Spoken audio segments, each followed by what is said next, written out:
Саламатсыздарбы, Нурес каналында жаңылыктар топтому акыркы сааттардагы жаңылыктар менен таанышып алыңыздар. Бүгүнкү жаңылыктардан кыскача. Садыр Жапаров эми акталабы? Баткен кыргыздын жери болгон эмес, генералдын сөзүнө кыргыз бийлиги тынчсызданууда. Кыргызстанга Уханьдан келген студенттер карантинден үйүнө чыгарылды.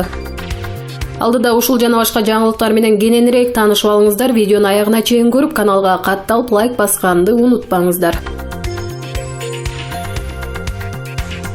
Түндүк Кореяда карантинди бузган аткаминер өлүм жазасына тартылды. Бул тууралуу чет өлкөлүк басылмалар жазып чыкты. Маалыматка ылайык, аткаминер Кытайга иш сапары менен барып келгенден кийин коронавируска байланыштуу карантинге жаткырылган. Бирок ал коомдук мончого барып жуунгандыктан өлүм жазасына тартылган. Расмий Пхеньян бул окуя боюнча комментарий бере элек.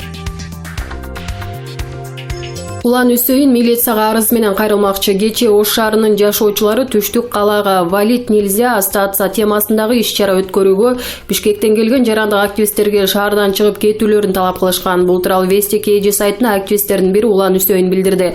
Биз Кыргызстанда 10 жылдан кийин кандай көргүбүз келет, ушул тууралуу ойлорубуз менен бөлүшүп жатканбыз, деди ал. Эмнеге биздин жаштар өлкөдөн кетип жатат жана өлкөнүн өнүгүшү үчүн эмне кылаларыбыз тууралуу дагы сүйлөшмөкчү болгонбуз. Активисттин айтымында, жолугушуу учурунда спорттук дене түзүлүшкө ээ жигиттер залга кирип, аларды көчөгө чыгарышкан. Алар бизге "Сен эркексиңби, көчөгө чык" дешти, дейт Үсөйүн. Бизди кууп жаткан учурда камерага тарта албай калдык. Андан кийин түн ичинде алар эмнегедир бизди мейманкананын түбүндө кайтарып жатышты. Мен бул факт боюнча бүгүн милицияга арыз жазам. Мындан сырткары Ширин Айтматова өз баракчасына колдонуучу айымдардын биринин жазган пикирин жарыялаган. Анда колдонуучу гей парадтын уюштуруучулары менен феминисткалар Ош шаарына барышаарын жазып, оштук жигиттерден жакшылап аларды узатып коюуну суранган.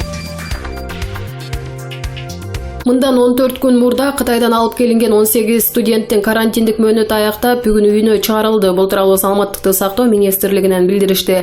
Бардык студенттер 2 февраль күнү аэропорттогу кароодон өткөндөн кийин Бишкектин четиндеги карантин аймагына жеткирилген. Бардыгы тиешелүү анализдерди тапшырып таза чыкты деп айтылат билдирүүдө.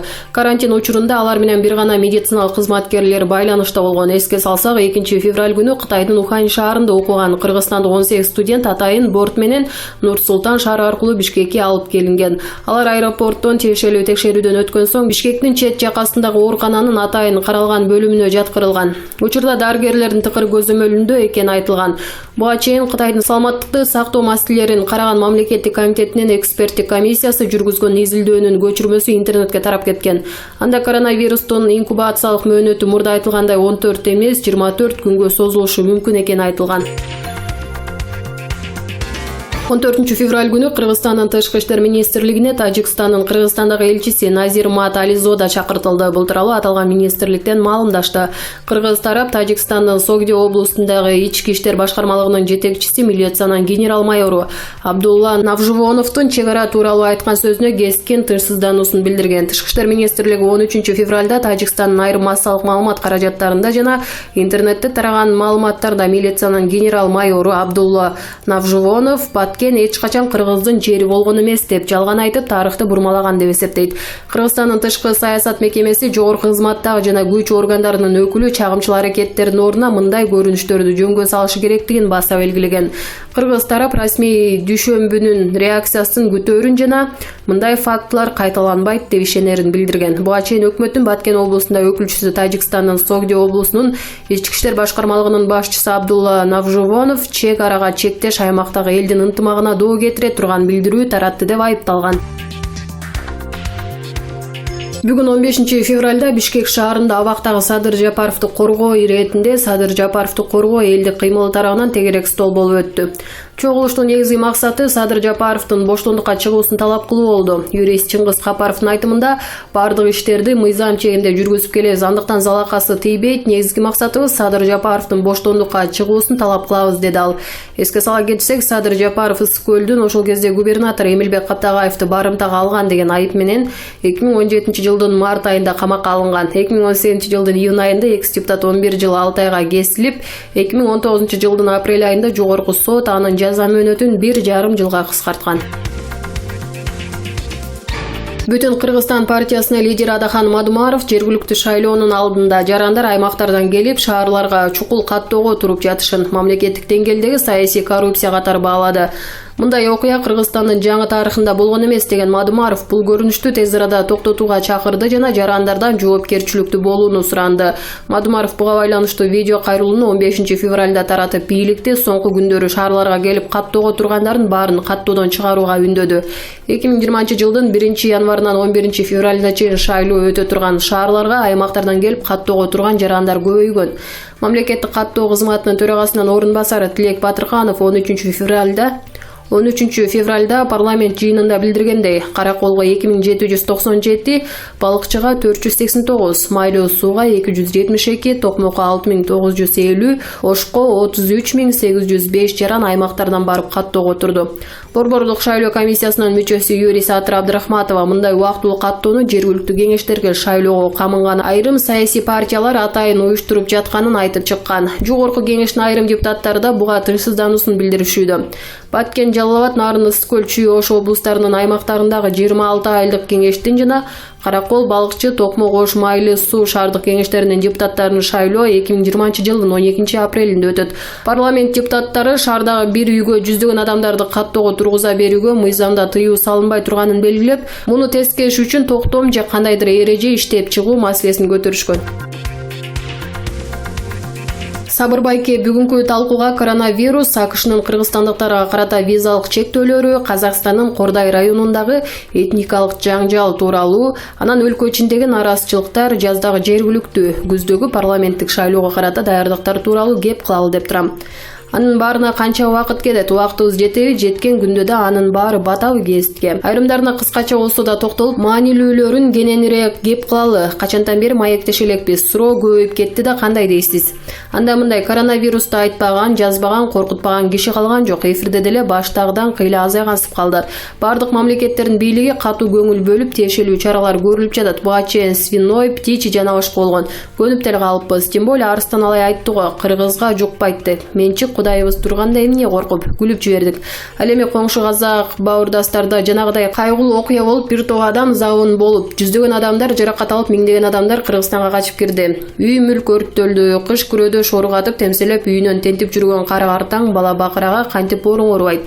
Мындайды да биз да бир нече рет башыбыздан өткөрдүк. Үйү жакын иттин куйругу узун деген кеп бар Кыргызда. Алдуусу алсызды көптүгүнөн пайдаланып аз элди кордогон бул кандай деген күндө да жакшы эмес. Бул биздин жер көп кетишти тарбиялап койдук, шүк жүрүшсүн деген сиген актануулар суу кечпейт. Бул адамдардын жапай кезинен калган жырткычтыгы, адам жасай турган иш эмес, айбанчылык. Эгерде айрым эксперттер божомолдогондой атайын уюштурулган провокация чагым болсо, саясий кутум болсо, андан уюштургандар деле жакшылык көрбөйт акыры. Ошончо адамдын каны, көз жашы убалуу уктатпайт. Акыр аягы бир жерин тешип чыгат. Чындык бар, Кудай бар.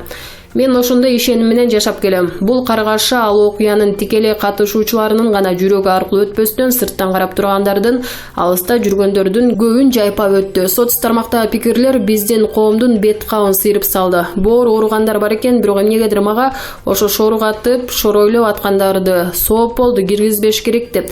Тунгандарды табалагандар, алар чек арасын жапкан, биз да чек араны жабышыбыз керек дегенсип, казакты табалагандар көптөй сезилди. Мага ошол катуу тийди. Биз ушинтип калдыкпы деген сезим мени депрессивдүү абалга кептеп, ошондон бери ичимен жаман болуп жүрөм. Биздин ата бабаларыбыз жуттан кырылган казактарды койнуна сиңирип, ачкачылыкта ажалдан алып калган эмес беле? Биз бүгүнкү кыргыздар ошондой бийик адамгерчиликтин, боорукерликтин үлгүсүн кайталай алабызбы? Азыр казагыбы, калмагыбы, өзбек, тажик, сартыбы, орусу, кытайыбы айтор коңшулардын кимиси тууралуу болсо да жакшы сөз айтпай, боктой тургандарыбыз көбөйүп кеткендей. Кояй дегенден тартынасың, антсең балеге калам деп чоочулайсың. Сиз кандай ойлойсуз? Эмнеге минтип калдык? Аны айтасың, ичар эле бири-бирибизди түндүк түштүк деп жектеп, жамандаганыбыз күчөп кетпедиби? Ичибизде илбой адреске шалп эткизе чаба турган жек көрүүчүлүк сезим кыжылдап кайнап жаткандай. Эми заман өзгөрдү, адамзат көбөйдү, батышпай жетишпей, тартыштык жаралып, миллиондогон адамдар атчан кырылып жатат. Адамдар, элдер, мамлекеттер баары өз кызыкчылыктары үчүн жутунушуп, бири-бирин кырып атат. Акыйкаттык, адилеттүүлүк деген түшүнүктөр керек учурда гана колдонулат турган куруу сөз түрүндө эле болуп калды. Илгерки өткөн мундар мындай кыйынчылыктарда, согушта, жутта, ачкачылыкта, тетирисинче биримдикке, ынтымакка умтулуп, боорукерлик, кайрымдуулук жалпы касиетке айланып, адамдар бир сындырым нанды бөлүп жешкенин билебиз. Тилекке каршы азыркы коом башка нукка түшүп алдык. Ал мустактан бери калыптанган ач көздүк, жырткычтык күч алып, адамдар терс жака өзгөрдүк. Таш боор болуп баратабыз. Тилекке каршы азыркы коом башка нукка түшүп алдык. Ал мустактан бери калыптанган ач көздүк, жырткычтык күч алып, адамдар терс жака өзгөрдүк. Таш боор болуп баратабыз. Эмне себептен ушундай жолго түшүп калдык деп ойлойсуз? Адам баласы таптаза наристе, эч кири жок жаралат. Ал төрөлгөндөн жакшы менен жаманды ички туюмунда ылгай алчу касиетке ээ сыяктуудай. Анан биз ошо таза денени жашоо процессинде булгап, акыр чикирге толтуруп атабыз. Асыл максаттарды аркылоо үчүн жаралган адам тумчугуп, кыйналып, көздөрү мунарып, бакчыска айланып, тегереңдейлердин баарына жек көрүүчүлүк сезимин арнап, заарын чачып калууда. Мен ойлойм, бир берилген өмүрдү максатсыз сарптап жатканыбызды ичибизден туйгандыктан, бардык кылганыбыз адамдын табиятына каршы болуп атканын сезгендиктен, айлабыз жок, эч керексиз жалтырак-жултурактын кулу болуп калганыбыздан ошондой тетири круговоротту токтотууга, андан чыгууга чама-чаркыбыз жоктугунан улам ички дүйнөбүз жек көрүүчүлүккө толуп кеткенде, адам менимче өмүрүн асыл максаттарга сарптап, жаратылыш менен гармонияда жашашы керек. Ошондо гана ал өзүн бактылуу сезет болушу керек деп ойлойм. Кыйын заманда биздин ата-бабалар жокчулукта жашаса да адамгерчилигин жоготпогонунун себеби эмнеде эле? Алардын көздөгөн максаты ага жетебиз деген ишеними болгон. Бизде ошо барбы, жок болуп атпайбы, каяка баратабыз, эмнени каалайбыз дегенде адилеттүүлүк, токчулук, бакубат жашоо, демократия деп коебуз.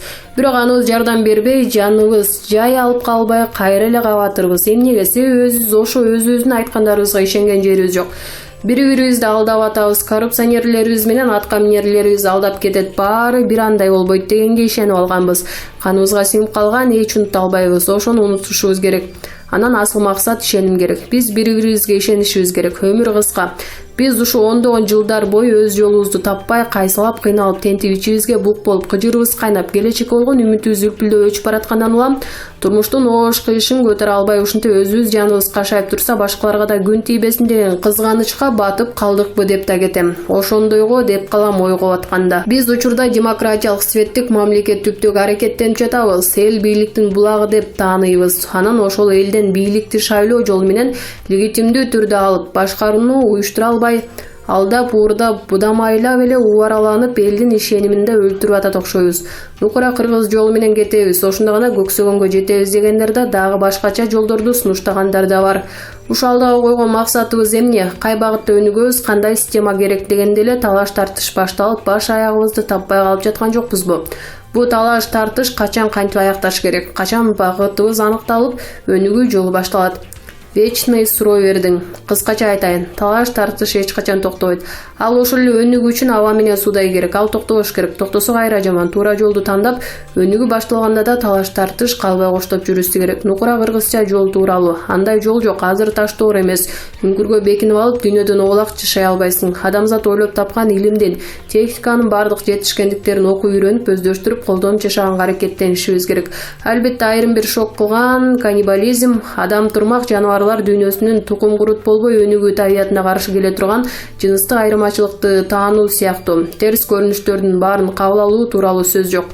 Демократиялык светтик өлкө куруудагы кыйынчылыктар эмнеге байланыштуу жылбай жатат? Кайра эле жана жогоруда айтылган кесепеттер, максаттын багыттын так аныкталбаганы, ишенимдин жоктугу, ач көздүгүбүз. Биз легитимдүү бийлик түптөгөнгө муктажбыз, мажбурбуз. Анткени халифтин, падышанын, хандын, кудайдын жердеги өкүл эмес экенин билип, аларга ишенбей калганбыз. Ошондон кийин ар чөлкөмдүн ээси ошол жерде жашаган эл дегенге келип, кыйын дегенди да кабылдаганбыз. Ошондон кийин ар чөлкөмдүн ээси ошол жерде жашаган эл дегенге келип, андан эл мамлекетсиз жашашы кыйын дегенди да кабылдаганбыз. Анан эмне болду? Бул аксиоманы эрте кабылдап, 3-4 кылым анга түшүп, кырга чыгып, тырбалаңдап, өздөштүргөн мамлекеттердин ичинен эмгегин үзүрүн көрүп аткандар жетиштүү. Бизге окшоп отурукташкан 100 жылга жетелек, мамлекет катары көз караганы 30 жылга жетелек таң туң баскан, бирок каалоосу менен амбициясы асманды самаган мамлекеттер да бар. Орто кылымдагы үрп-адат менен диний фанатизмдин запкысын чегип кырылып, согуш отунда калгандар да бар. Бул жагынан алганда биз Кудайга шүгүр туура эле жолдобуз. Булак майдан KG.